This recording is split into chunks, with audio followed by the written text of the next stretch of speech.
오늘 본문 7절에 보면은 베드로 사도가 만물의 마지막이 가까웠으니 했습니다. 예수님이 오신 때부터 말세가 시작이 되었습니다. 베드로 사도가 말씀하신 지 벌써 2000년이 지나갔습니다. 이제는 진짜 마지막 시대라고 할 수가 있습니다. 특별히 이 마지막 시대를 사는 우리는 어떻게 살 것인가, 그것을 보여주는 대표적인 말씀이 바로 오늘의 본문입니다. 여러분, 마지막 시대를 우리가 어떻게 살아가야 되겠습니까? 오늘 본문은 우리에게 4가지로 보여주고 있습니다. 첫째는 정신을 차리고 근신하여 기도하라고 하십니다. 한번 따라서 합니다.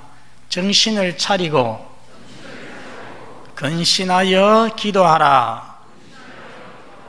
우리 한글 성경은 정신을 차리고 근신하여 했지만은 원어 성경이나 영어 성경에는 뒤에 있는 말이 먼저 나옵니다. 근신하고 정신을 차려서 기도하라, 이렇게 되어 있습니다. 여러분, 근신한다 무슨 말입니까? 영어로는 self-controlled, 자기를 통제한다, 자기를 억제한다는 것입니다. 자기 기분대로, 자기 감정대로 말하고 살아가는 것이 아니라 스스로를 다스리는 것을 말합니다. 가장 정확한 말은 절제한다는 뜻이죠. 정신을 차린다는 것은 술이나 세상 무엇에 빠져서 무엇에 취해서 정신이 흐리멍덩한 것이 아니라 정신이 아주 깨어서 맑고 깨끗한 그런 것을 말하는 것입니다. 여러분, 근신하고 정신을 차려서 뭐 하라고 했습니까? 기도하라. 그래서 이 말씀의 의미가 기도하기 위하여서 근신하고 정신을 차리라, 그렇게 하는 말씀입니다. 성도 여러분, 기도를 위해서 다른 일들을 절제하라고 하나님 말씀하시는데, 요즘 가만히 보면은 요즘은 우리 성도들이 다른 것을 위해서 기도를 절제하고 있는 것이 아닌가 생각이 듭니다. 안 해도 되는 일을 하기 위하여서 분주함으로 인해서 기도하지 못하고 사는 것이 아닌가 하는 것입니다. 성도 여러분, 여러분의 삶을 한번 살펴보시기 바랍니다. 기도를 위해서 다른 것을 절제하고 있습니까? 기도를 위해서 TV 시청을, 취미생활을, 인터넷을, 운동을, 내가 좋아하는 것을 조금 억누르고 절제하고 있습니까? 코로나 이후에 우리 교회에 지금 3분의 1이 출석을 하지 않고 있습니다. 연도로 따지면 약 10년에서 15년 뒤로 후퇴를 해버린 것입니다. 개척교회나 미자립교회는 아예 반토막이 나버렸습니다. 이런 현상은 우리 교회뿐만 아니라 한국 교회 전체의 공통된 문제입니다. 그런데 이건 대단히 심각한 문제입니다. 앞으로 위드 코로나 시대가 온다, 시작될 것이다 하지만은 이전으로 우리 교회가 금방 돌아간다고 누가 말할 수가 있겠습니까? 그렇게 회복되기가 어려운 것입니다. 그런데 예배 인원만 위축된 것이 아닙니다. 여러분, 기도회에 참석하시는 분 숫자도 마찬가지입니다. 새벽 기도회가 코로나 이전보다 절반으로 줄어들었습니다. 새벽 기도회는 띄엄띄엄 많기 때문에, 소수가 나오기 때문에 코로나와는 전혀 관계가 없는 문제입니다. 그런데도 절반으로 줄었습니다. 무엇이 문제겠습니까? 숫자뿐만 아니라 영적으로도 위축이 되어졌다는 것입니다. 영적으로 나태해졌다는 것입니다. 요컨대 겉으로만 교회가 위기에 있는 것이 아니라 영적으로도 위기입니다. 성도 여러분, 위기의 때는 어떻게 해야 되겠습니까? 더 절제하고 더 깨어서 더 기도에 힘써야 하는 것입니다. 여러분, 우리 교회의 가장 큰 약점, 저는 옛날부터 그것을 늘 생각을 합니다. 그게 뭐냐면은 깊이 기도에 헌신된 분들이 적다는 것입니다. 이제 3대 위임 목사가 결정이 되었습니다. 유신건 목사님이 오시게 되었습니다. 여러분, 유신건 목사님이 우리 교회의 3대 위임 목사로 오시게 된 가장 큰 이유가 무엇이겠습니까? 첫째는 하나님의 뜻이겠죠. 우리 인간편에서 보면은 무엇이겠습니까? 그것은 놀랍게도 기도였습니다.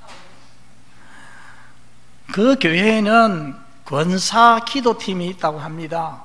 이들이 필요한 기도 제목을, 긴급한 기도 제목을 가지고서 한 주간에 며칠 동안은 밤에 하나님 앞에 함께 모여서, 교회에 모여서 간절히 기도를 한다는 거죠.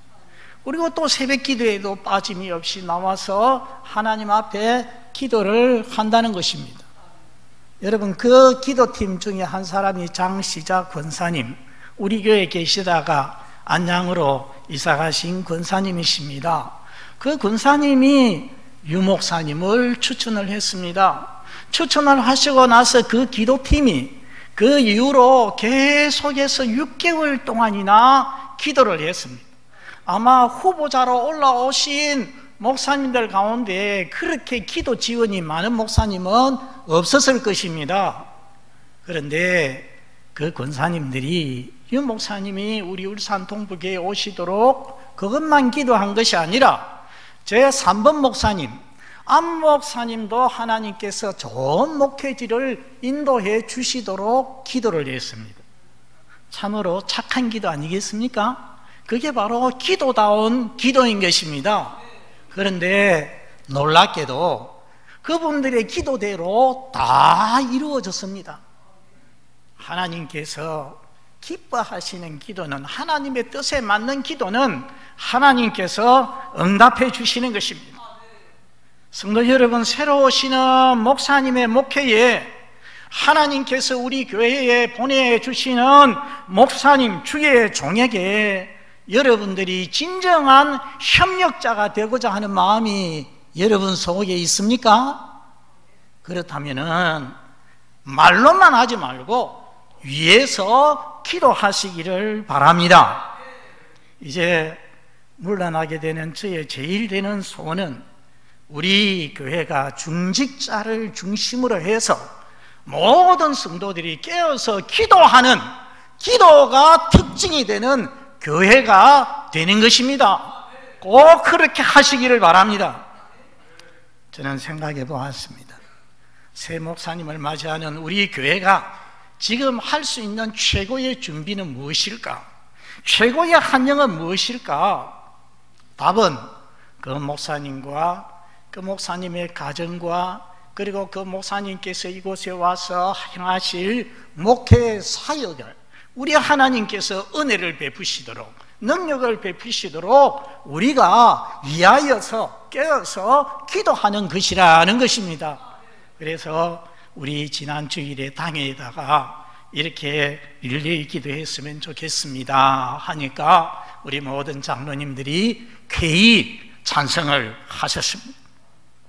성도 여러분, 우리 모든 성도가 기쁘게 자원해 주시고, 그래서 기도로 하나 되는 기회, 기도로 준비하는 기회가 될 수 있도록 하시기를 바랍니다.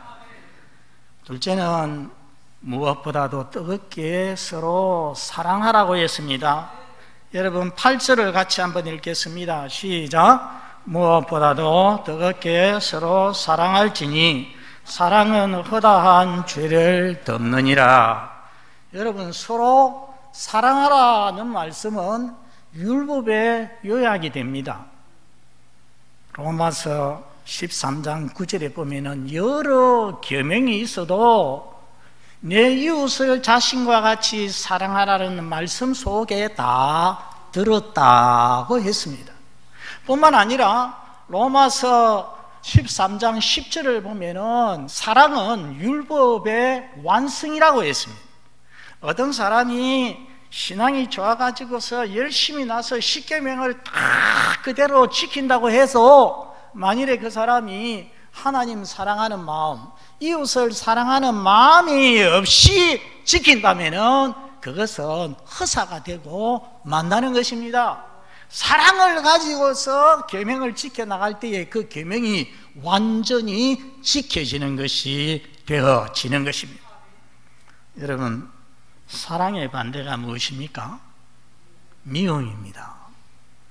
잠언 10장 12절을 한번 같이 읽어보겠습니다. 앞에 보시고 시작. 미움은 다툼을 일으켜도 사랑은 모든 허물을 가리느니라. 미움은 다툼을 일으킨다. 평화로운 교회에 다툼을 일으키고 불화를 일으키고 분열을 일으킵니다. 그러나 사랑은 모든 것을 가리운다. 영어 성경에는 커버한다 되어 있습니다. 오늘 말씀에도 8절에 사랑은 허다한 죄를 덮느니라 했습니다. 여러분 앞에 보시기 바랍니다. 화면에 법궤를 한번 보시겠습니다. 여러분 법궤 아시죠? 예, 법궤 지성소 안에 있는 하나님의 법궤의 모습이 저렇습니다. 법궤는 그냥 네모 반듯한 상자가 아닙니다. 특색이, 어디에 특색이 있습니까? 뚜껑에 특색이 있지 않습니까? 어떤 특색이 있습니까? 저기 보면은 저 양쪽에 앉아 있는 저게 천사입니다. 그룹이라고 하는 천사가 날개를 펴고서 이렇게 서로 마주보고 있습니다. 그런데 저 가운데 법궤 위를 가리켜서 뭐라고 말하느냐? 카포레트라고 합니다. 카포레트라는 말은 뚜껑이라는 말입니다. 뚜껑, 가리는 거. 저게 무슨 의미를 가지고 있느냐 하면은 대제사장이 1년에 한 번 대속죄일에 그 지성소 안에 들어옵니다. 짐승의 피를 가지고 와서 어디다가 뿌리느냐 하면은 금방 그 카포레트 그룹 사이에 있는 뚜껑에다가 피를 뿌립니다. 그렇게 하면은 하나님과 죄인들과 이스라엘 백성들과 화목하게 되어지는 것입니다. 하나님께서 그 크신 사랑으로 인하여서 이스라엘 백성의 죄를 덮어주시는 거예요. 커버해 주시는 거예요. 그것은 바로 2000년 전에 하나님의 아들 예수님께서 이 세상에 오셔서 한없는 사랑으로 인해서 우리를 위해서 십자가에서 피 흘려 주심으로 그 피로 인하여서 우리의 모든 죄를 덮어 주시는 것을 의미하는 것입니다. 얼마나 귀한 은혜입니까? 그렇게 하신 사랑의 하나님께서 이제 예수 믿는 우리 모든 성도들도 어떻게 하라는 것입니까? 그 하나님 닮아서 뜨겁게 서로 사랑하라. 사랑으로 인하여서 모든 형제의 허물들을 다 덮어 주어라. 파내고 만들고 퍼뜨리고 하는 것이 아니라 그것을 덮어주라고 말씀하시는 것입니다. 우리는 마리아의 남편 요셉을 알고 있습니다. 그는 어려운 사람이죠. 결혼을 약속한 마리아하고 몰래 정을 통한 적이 없는데 마리아의 배가 천천히 불러옵니다. 여러분 얼마나 배신감을 느꼈겠습니까? 율법에 보면은 그런 경우가 있으면은 공개적으로 드러내가지고 망신을 주고 돌로 쳐서 죽이라고 하는 말씀이 있습니다. 여러분 요셉이 그렇게 해도 뭐 죄를 짓는 것이 아닙니다. 율법이 명하신 말씀이니까. 그러나 여러분 요셉이 어떻게 했습니까? 마태복음 1장 19절에 보면은 그 사실을 드러내지 아니하고 가만히 끊고자 하여. 그녀를 진정 사랑하는 그 마음을 가지고서 그것을 덮어 주었다는 말씀입니다. 사랑은 덮어주는 것입니다. 제인 에어라고 하는 유명한 소설이 있습니다. 영국의 샬롯 브론테가 지은 소설인데 여러 번 영화화되었습니다. 제인 에어는 아기 때에 자기 부모님이 티푸스에 걸려서 죽었습니다. 어릴 때에 고아가 되었습니다. 삼촌 집에 들어가서 살게 되었는데 삼촌도 그만 빨리 죽고 말았습니다.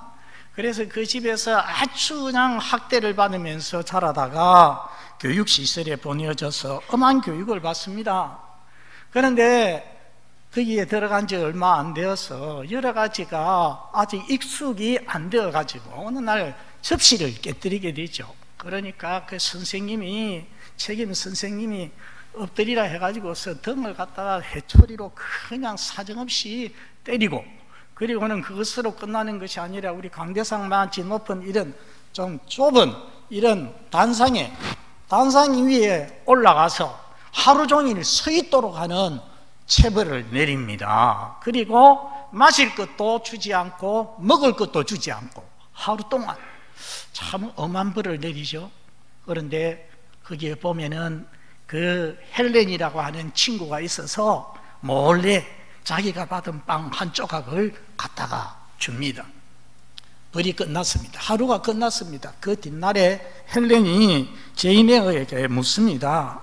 어떻게 그 매를 맞고서 참을 수 있으니? 하니까 다 나 잘 되라고 때렸겠지. 우리 아버지는 늘 말씀을 하셔서 원한을 가지기에는 인생은 너무 짧다고. 참 의미 있는 말 아니겠습니까? 원한을 가지고 미워하며 살기에는 인생은 너무 짧다. 이 말을 다른 말로 바꾸면은 사랑하며 살기에도 우리 인생은 짧다는 것입니다. 사랑하는 성도 여러분, 여러분의 마음에 분노가 있습니까? 여러분의 마음에 미움이 있습니까? 원수 갖고 싶은 마음이 있습니까? 우리 하나님께서 하시는 말씀에 귀를 기울이시기를 바랍니다. 로마서 12장 19절을 같이 한번 읽겠습니다. 시작. 내 사랑하는 자들아, 너희가 친히 원수를 갚지 말고 하나님의 진노하심에 맡기라. 기록되었으되 원수 갚는 것이 내게 있으니 내가 갚으리라고 주께서 말씀하십니다. 누가 갚겠다고 하십니까? 하나님이 갚겠다. 내가 갚을 테니까 너희는 갚지 말고 나한테 맡기라. 우리 하나님께서 그렇게 말씀하시지 않습니까? 인간이 갚으려고 하면은 오해하고 잘못 갚고 그렇게 실수할 수가 있습니다. 죄악을 저지를 수가 있는 것입니다. 이 시간 우리 죄를 다 덮어주신 예수 그리스도의 이름으로 권합니다.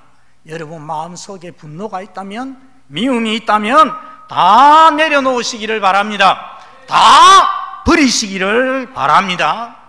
미움은 독이 되어서 상대방을 다치게 하지만, 상대방을 죽이기도 하지만은 그 독을 가지고 있는 자기 자신도 죽이는 것입니다. 반면에 사랑은 상대방도 살리고 나도 살리는 것입니다. 이 시간 우리 하나님 말씀하십니다. 무엇보다도 뜨겁게 서로 사랑할지니라. 하나님 말씀에 순종하는 우리 성도들 다 되시기를 바랍니다. 세 번째로 서로 대접하기를 먼저 하라 했습니다. 여러분 9절을 같이 읽겠습니다. 시작. 서로 대접하기를 원망 없이 하고. 여기에 대접이라는 것은 한턱 내는 것을 의미하지 않습니다. 영어로는 hospitality라고 하는데 이 말은 나그네를 환대하는 것을 의미합니다. 여러분 1세기경에는 나그네가 많았습니다. 차도 없고 비행기도 없었지 않습니까? 기껏 해봤자 말이나 나귀를 타고서 여행을 합니다. 대부분의 사람들은 걸어서 다닙니다. 그런데 오늘같이 모텔이나 호텔이 발달해 있지도 않았습니다. 여인숙이 있기는 해도 아주 위험하고 쾌적하지 않았습니다. 그런 나그네들을 환대하고 대접하는 것이 바로 오늘 본문에 나오는 대접하라의 의미입니다. 여러분, 우리가 눈을 딱 뜨고서 신약 성경을 보면은 이 말씀이 많이 나옵니다. 디모데전서 3장과 디도서 1장에 보면은 감독의 자격, 지금 같으면은 목사와 장로의 자격으로 나오는 것이 뭐냐 하면은 나그네 대접하기를 잘하는 것입니다. 이것은 그러니까 목사, 장로에게만 꼭 주어지는 말씀이 아닙니다. 히브리서 13장 2절에 보면은 손님 대접하기를 잊지 말라, 모든 성도에게 주시는 말씀인데, 손님 대접하기를 잊지 말라, 이로써 부지 중에 자기도 알지 못하는 사이에 천사들을 대접한 사람들이 있느니라 했습니다. 여러분 아십니까? 자기도 모르게 나그네 대접을 했는데 그 사람이 나중에 보니까 하나님이고 그 사람이 천사고 그렇더라는 거예요. 누가 그런 사람이 있습니까? 아브라함이 어느 날 더운 날 장막에 앉아서 바깥을 내다보고 있는데 나그네가 세 사람은 걸어갑니다. 너무 뜨거운 시간에 지친 모습으로 지나가는 것을 보고서 가서 절을 하고 우리 집에 와서 좀 쉬다가 가십시오, 원기를 회복해 가십시오. 그래가지고 저 발도 씻어주고 송아지도 잡고 떡도 해주고 그렇게 하지 않습니까? 알고 보니까 그 세 사람 중에 한 분은 하나님이셨어요. 둘은 천사였습니다. 그리고 그 두 천사가 또 어느 성에 들어갑니까? 소돔성에 들어가잖아요. 소돔성에 들어가서 저녁이 되었는데 잠잘 데가 없어가지고서 이리저리 찾고 있는데 롯이, 아브라함의 조카 롯이 그 모습을 보고서 가서 우리 집에 오시옵소서, 그렇게 하지 않습니까? 알고 보니까 그 두 사람은 누굽니까? 천사들이었어요. 여러분, 우리 시대에도 우리가 잘하면은 천사도 대접할 수 있고 하나님도 대접할 수가 있는 것입니다. 잠언 19장 17절 우리 같이 한번 읽어보겠습니다. 시작. 가난한 자를 불쌍히 여기는 것은 여호와께 구워드리는 것이니 그의 선행을 그에게 갚아주시라. 예. 가난한 자에게 구워주는 것은, 불쌍히 여기는 것은 하나님께 빌려주는 것이다, 그렇게 말씀합니다. 여러분, 지금은 1세기 개념의 이 대접은 별로 필요가 없습니다. 숙박시설 잘 되어 있고 식당도 많이 있으니까요. 그러나 우리가 가만히 생각해 보면 이것은 사랑의 실천 중에 하나입니다. 같은 교회에 외로운 성도, 노약한 성도, 병든 성도, 경제적으로 어려운 가난한 성도, 그런 성도들을 본체만차하지 아니하고 이해관계로 보지 아니하고 말로도 격려하고 위로하고 또 그리고 물질로도 도와주고 그런 것을 의미하는 것입니다. 지난 주간에 우리 교회 삼려전도회가 반찬 나눔 행사를 했습니다. 보니까 제가 목양실에 있어도 다 알 수가 있어요. 같이 몇 사람 모여가지고서 장 보러 가요. 장을 박아와서 우리 교회 식당에서 반찬을 만들어가지고, 그리고 누구에게 줍니까? 홀로 사시면서 반찬을 잘 만들 수 없는 그런 분들이 우리 교회에 여러 분 계시거든요. 그런 분들 가정에 우리 여전도사님이 다 배달을 해 주었습니다. 얼마나 아름다운 일입니까? 그게 바로 오늘 본문에 말하는 서로 대접하기를 먼저 하라는 말씀입니다. 우리 사랑하는 성도들은 자기도 모르는 사이에 천사들도 대접하고 우리 하나님도 대접하는 복 있는 성도들이 다 되어지기를 바랍니다. 마지막으로 서로 봉사라고 했습니다. 우리 10절 같이 읽겠습니다. 시작. 각각 은사를 받은 대로 하나님의 여러 가지 은혜를 맡은 선한 청지기 같이 서로 봉사하라. 봉사한다는 말은 영어로 serve 하는 것입니다. 대가 없이 섬기는 것입니다. 여러분, 우리 몸의 지체 중에 불필요한 지체가 있습니까? 오늘 우리 장로님의 기도가 참 특별했습니다. 췌장도 나오고 간장도 나오고, 아이, 뭐 어떻게 그걸 다 외우셨나 싶은데, 여러분, 그런 장기 중에 하나도 필요 없는 거 있습니까? 없습니다. 맹장이 필요 없는 것이라고 해왔지만은 사람들이, 과학자들이, 의학자들이 몰라서 그렇지 하나님께서 그것도 분명히 필요해서 만들어 놓았을 것입니다. 고린도전서 12장에 보면 교회는 몸과 같다고 했어요. 우리 성도들은 그 몸의 각 지체와 같다고 했습니다. 어떤 성도는 눈, 어떤 성도는 눈썹, 어떤 성도는 볼, 어떤 성도는 손가락, 뭐 이런 식으로 여러분, 우리 몸을 생각해 보십시오. 우리 몸의 지체 전부 다 몸을 위하여서 각각 기능을 가지고 있습니다. 그와 같이 우리 모든 성도는 한 가지 이상의 은사를 다 받았습니다. 그러기에 한 달란트 받은 종처럼 그것을 묵혀두지 말고 충성되게 사용을 해야 합니다. 특별히 오늘 말씀에 서로 봉사하라고 했어요. 자리에 가만히 앉아서 섬김만 받아도 좋은 사람은 아무도 없다는 것입니다. 여러분 생각에 목사는 그래도 대접만 받는 자리 아닌가? 아닙니다. 목사는 하나님의 말씀을 여러분에게 말씀으로 섬기기 위해서 한 주간 많이 기도하고 많이 묵상하고 하면서 말씀을 준비해서 여러분에게 영적 음식을 공급하는 것 아니겠습니까? 가르침을 통하여서, 신방을 통하여서 우리 성도들을 섬기는 것입니다. 여러분, 교회 봉사는 주로 두 가지로 이루어집니다. 11절 첫 줄에 한번 보시기 바랍니다. 누가 말하려면 했습니다. 말을 통해서, 스피킹을 통하여서 봉사를 할 수가 있습니다. 설교, 가르침, 격려, 위로, 이런 거 다 말로 되어지는 봉사입니다.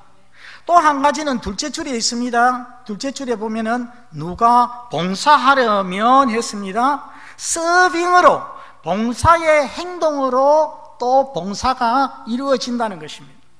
여러분, 그래야 할 때에 자신의 재능으로, 자신의 능력으로 하는 것처럼 해서는 안 된다는 것입니다. 그 재능, 그 능력 어디에서 온 것입니까? 10절 첫 줄 한번 보십시오. 각각 은사를 받은 대로 누구에게서 받았겠습니까? 하나님에게서. 하나님께서 성도 여러분을 부르실 때에 그 교회, 몸된 교회를 섬기라고 모두 다 은사를 한 가지 이상씩 주셨습니다. 하나님께 받은 은사를 자기 것인 양 하면서 봉사를 하면 누가 영광을 받겠습니까? 자기가 영광을 받습니다. 내가 가지고 있는 재능 하나님께 받은 것인 것처럼 봉사를 하면은 누가 영광을 받겠습니까? 하나님께서 영광을 받는 것입니다. 그것이 바로 모습입니다. 여러분 11절 끝에 한번 보시기 바랍니다. 11절 끝에 그에게 영광과 권능이 세세에 무궁하도록 있느니라. 영광과 권능은 하나님께 속한 것인 줄 알고 모든 봉사를 통하여서 하나님께 영광을 돌리면은 하나님께서 그 성도를 영광스럽게 만들어 주시는 것입니다. 오늘 사도 베드로 만물의 마지막이 가까웠으니 했습니다. 마지막 시대를 사는 우리 성도들 어떻게 살라고 하십니까? 첫째는 뭐라고 했습니까? 기도하라고 했습니다. 기도하기 위해서 절제하라. 두 번째는 무엇보다도 서로 뭐하라? 사랑하라. 서로 사랑하라고 했습니다. 세 번째는 뭐하라고 했습니까? 대접하라. 서로 대접하기를 원망 없이 하라고 했습니다. 네 번째는 서로 봉사하라. 여러분, 이 하나님의 말씀 마음판에 새기고 묵상하고 실천해서 이 마지막 시대를 하나님의 뜻대로 아름답게 살아가는 우리 모든 성도들, 복된 성도들 다 되시기를 바랍니다. 우리 아버지 하나님 감사합니다. 만물의 마지막이 가까운 이 시대에 우리가 어떻게 살아야 될 것인가를 말씀을 통하여서 알게 하여 주시니 감사합니다. 우리 아버지 하나님, 우리 사랑하는 성도들 기도를 위하여서 절제하도록 도와주시옵소서.